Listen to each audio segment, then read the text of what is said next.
I'm Dr. Olivia Eberstark. I'm one of the mythological creature specialists at the Brisbane Conservatory of Magical Creatures. You may have met my American colleague, Cassandra Ashling, the dragon specialist from Texas. Today, we're going international with our show. We have a really exciting trip planned for you. We're going to 5 different countries with some truly incredible monsters. We'll meet the Kappa from Japan, the Lake Worth monster in America, the Chupacabra in Mexico, the Impundaloo from South Africa, and the Kelpie from Scotland. I can't wait to hear about the neat things these amazing creatures can do. We'll talk to some other friends who can tell us all about them. Our first stop today is going to be with the Lake Worth monster. Let's make sure we have everything packed. Try this.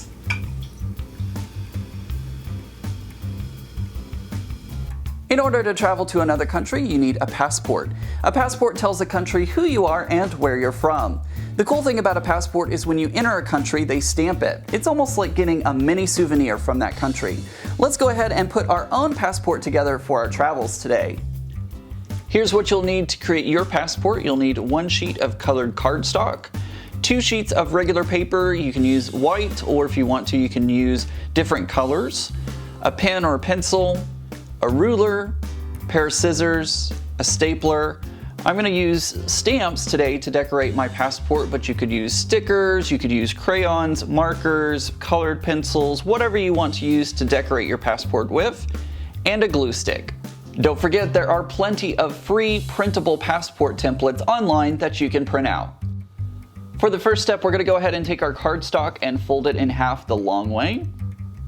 Now that we've folded it in half, we're going to go ahead and fold it in half again, the long ways. And once we've done that, we're left with what looks like a book. These are going to be the outside covers and inside covers to our passport.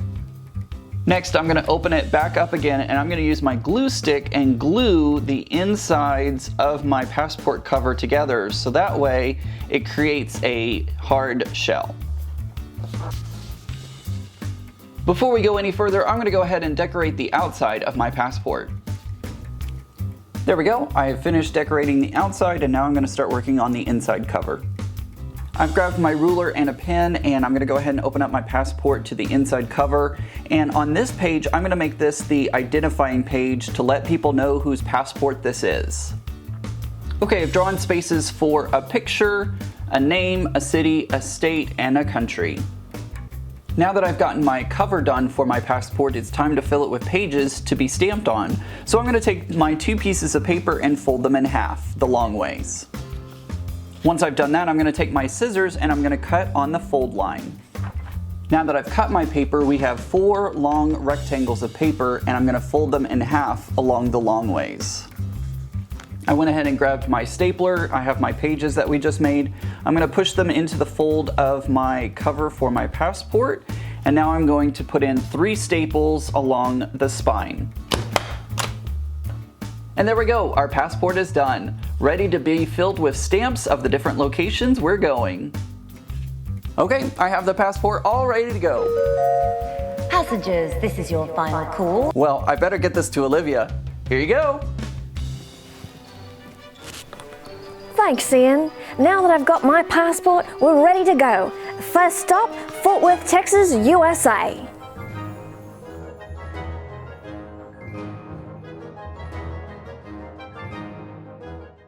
We've all heard stories about the Loch Ness Monster, Bigfoot, and even the giant anaconda. But our community has a mystery of its own. If you're ever visiting Lake Worth, beware, because you just may come in contact with the Lake Worth Monster. About 50 years ago, in 1969, local citizens were walking a trail and claimed that a tire was thrown at them from this ledge. When they looked up, they saw a 7-foot-tall beast that was half man, half goat, with white fur. This photo was taken later by a witness. Word quickly spread about the sighting of what we call the Lake Worth Monster, and the park quickly filled with news crews and citizens hoping to catch a glimpse of the monster. Although news crews never had a sighting, other folks like Jim Stevens did. One night, Jim Stevens was driving in the area and claims the monster jumped on the roof of his car and began to attack him. Jim said the monster finally fled when his car hit a tree. Some witnesses claim that they saw the monster break this tree in half, and others claim that they saw it launch a car 300 feet in the air. One thing that all of our witnesses had in common is that they described the Lake Worth monster to have the head of a goat and the body of a man. So one can almost conclude that it could be the same monster or the relative of the Goatman monsters spotted in other states like Maryland and Louisiana. Now, if you happen to spot the Lake Worth monster, no need to fear, he's a vegetarian and only eats vegetables. But if you feel like you need that extra layer of protection, get yourself some monster spray. Are there monsters under your bed keeping you awake at night? Stop losing time in your night and day. Get your hands on Monster Spray. Just one spray is 100% guaranteed to get rid of the ghouls, goblins, aliens, Bigfoot, leprechauns, the Chupacabra, zombies, one-eyed, one-horned, flying purple people eaters, and many other things that go bump in the night. All of this can be yours for free. Just mix water and glitter. That was so neat to learn about. Thanks for telling us about that Lake Worth fella. Now we're off to Mexico.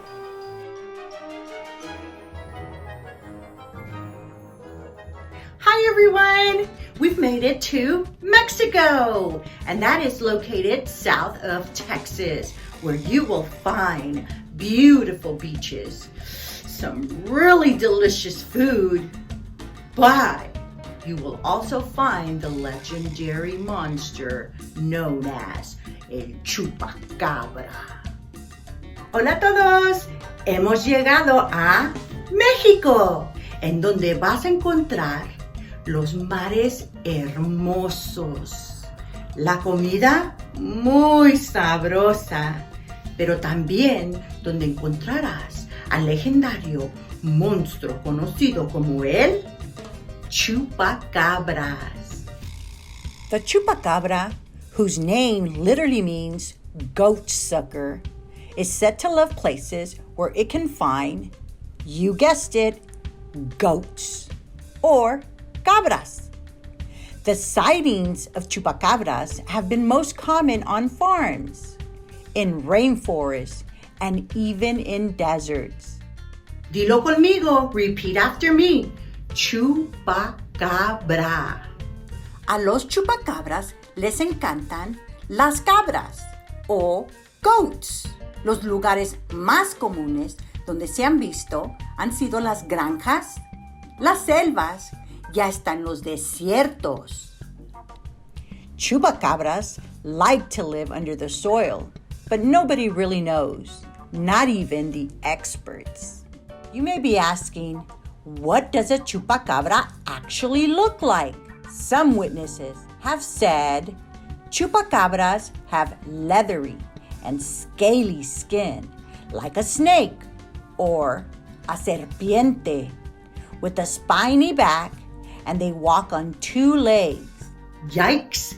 That is one scary looking monster.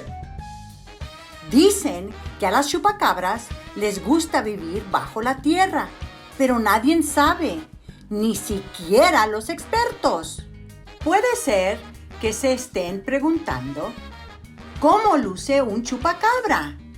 Bueno, algunos testigos han dicho que tienen la piel de serpiente o snakes, y es una espalda espinosa y caminan en dos patas. ¡Ay, Chihuahua! ¡Es feo ese monstruo! Pero no se preocupen, porque no existe ninguna documentación que nos diga que atacan al ser humano. But don't worry, there is no documentation that says that they attack humans. But I don't know about you, I never want to interact with one of them. Bueno, yo no sé ustedes, pero yo no quiero llegar a interactuar con él.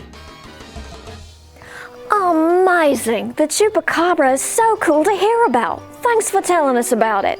Next stop, a long hop across the pond to Scotland to hear about the Kelpie.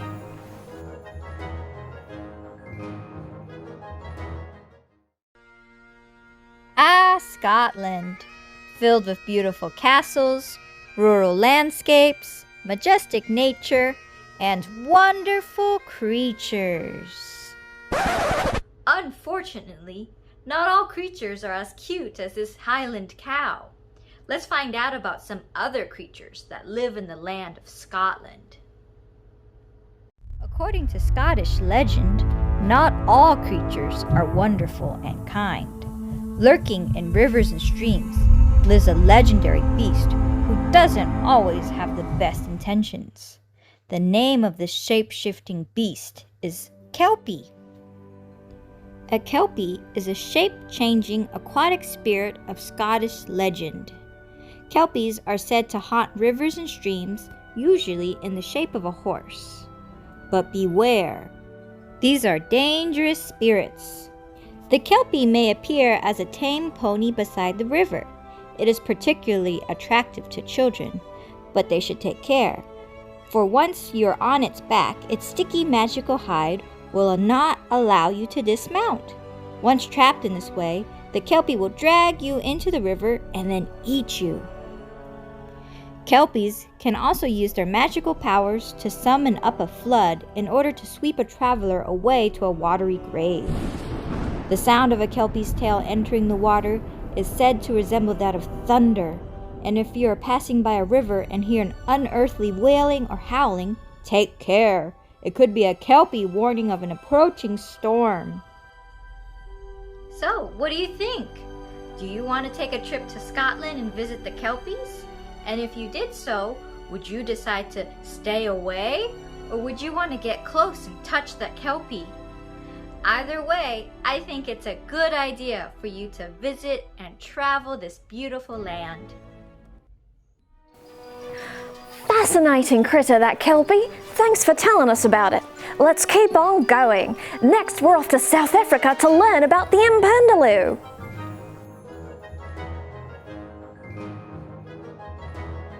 Hi, I'm JJ Ashling. You may be familiar with the work of my cousin Cass, and I'm a crypto-ornithologist. That means someone who studies legendary birds. It is my pleasure to guide you to South Africa, the southernmost country in Africa. South Africa is such a multi-ethnic society that it has 11 official languages. Due to its unique location and being surrounded by water on 3 sides, it is also a biodiversity hotspot with many different biomes and plant and animal life. It is home to at least 858 species of birds and 299 species of mammals, 200,000 species of fungi, and more than 22,000 different plants. Speaking of birds, the national bird of South Africa is the blue crane. And there are big birds. You probably know that this is an ostrich. Beautiful birds, like the orange-breasted sunbird. Water birds, like penguins. And magical birds, like the Impindaloo. There are many different stories of Impindaloo among the Xhosa, Pondo, and Zulu people, but its name means lightning bird.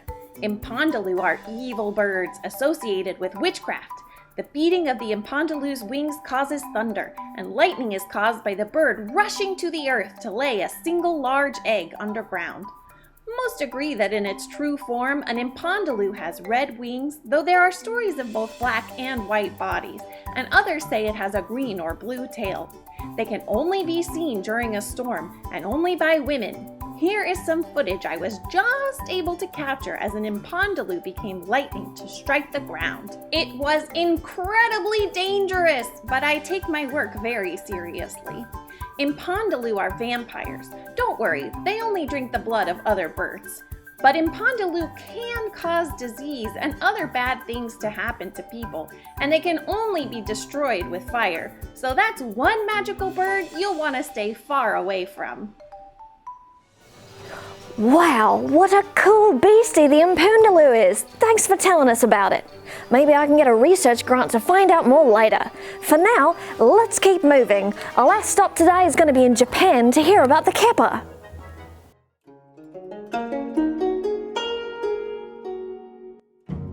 Japan is a beautiful country in East Asia. It's made up of a handful of main islands, plus lots of small ones too. And some people think the shape of the country looks like a dragon.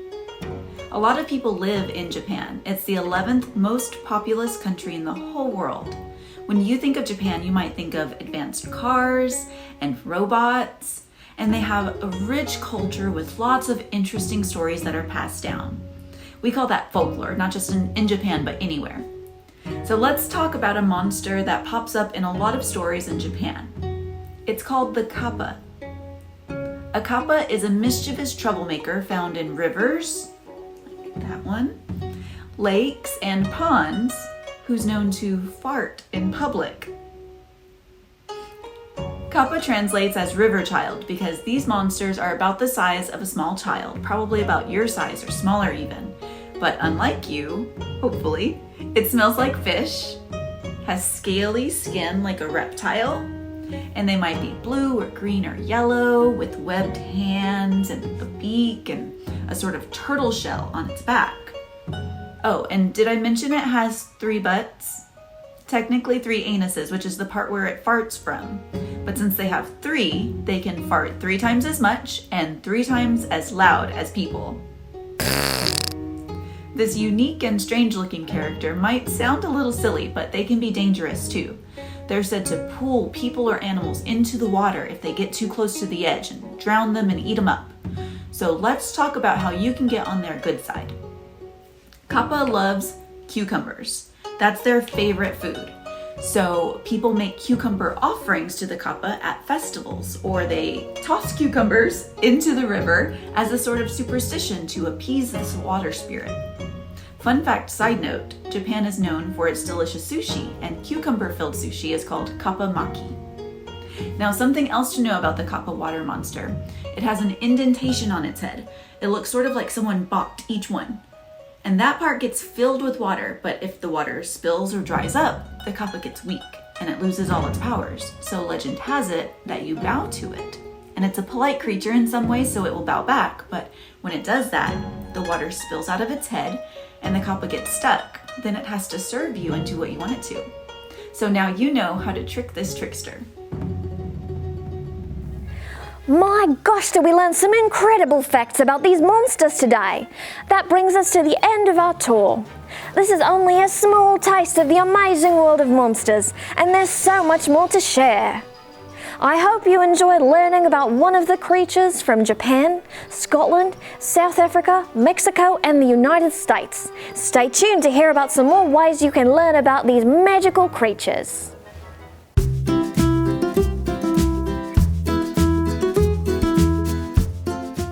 So we've learned that monsters come in all shapes and sizes, and people have imagined them all over the world.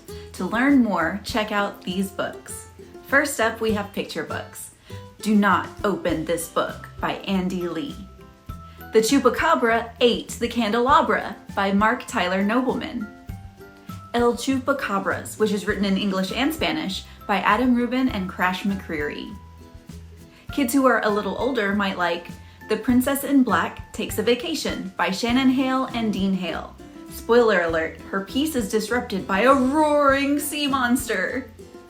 If you like the middle grade Rick Riordan books that have adventure, humor, and draw on myths and folklore, you'll probably love Rick Riordan Presents. Just type that into a keyword search in the library catalog, Rick Riordan Presents, and they'll all come up even though they're by different authors. I love this because Rick Riordan is using his platform to boost great authors from underrepresented cultures and backgrounds to let them tell their own stories, inspired by the folklore of their own heritage. Now for some nonfiction. Bigfoot is Missing is a collection of poetry on cryptozoological creatures from around the world, like the Loch Ness Monster, Chupacabra, and of course, Bigfoot. Myths Busted, Just When You Thought You Knew What You Knew, is a National Geographic kids book. You'll learn the truth about tall tales, suspicious stories, and unbelievable urban legends. You can also browse the nonfiction books at your local library to explore more monsters. Look for call number 398.2 for folklore and fairy tales. If you want to discover more about the places where some of these monsters are from, look for call number 910 to 919 for geography and travel books. That's all we have for you today. Thanks for joining us. We'll see you next time.